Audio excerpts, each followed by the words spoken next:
პარტია ლელო საქართველოსთვის პოლიტიკოსმა ქალებმა სასჯელ ახსრულების მეხუთე ქალთა დაწესებულებასთან განცხადება გააკეთეს.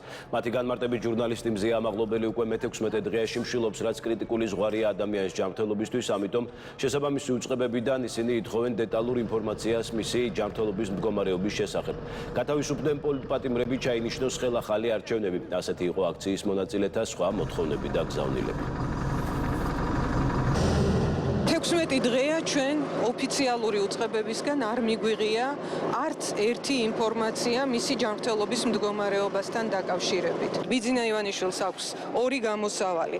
ერთი გონივრული გამოსავალი, რომ მან დროულად გააცნობიეროს შექმნილი ვითარება, გაათავისუფლოს პოლიტპატიმრები და დანიშნოს ახალი არჩევნები, ან უფრო უარესი გამოსავალი მათთვის, რომ წინააღმდეგობის მოძრაობა, რომლის წარმომადგენლები სწორედ ისეთი ადამიანები არიან, როგორიც არის მზია ამაღლობელი, აუცილებლად ჩამოშლის ბიძინა ივანიშვილის რეჟიმს. ეს იყო ქმედების პროვოცირება და თავის მხრივ იყო დანაშაული, ამიტომ მზია ამაღლობელი კი არ უნდა იყოს დღეს საპატიმრო დაწესებულებაში, არამედ ის პირი, ძალოვანი უწყების წარმომადგენელი, რომელიც მოიქცა არაღირსეულად და პირიქით შეარცხვინა პოლიციელის მუნდირი. ჩვენ ვითხოვთ გათავისუფლდნენ პოლიტპატიმრები, ამავდროულად ძლიერი საქართველოს წარმომადგენლები, ვეფხია კასრაძე, ვასილ გაძელაშვილი არიან ასევე იზოლატორში დატყვევებულები.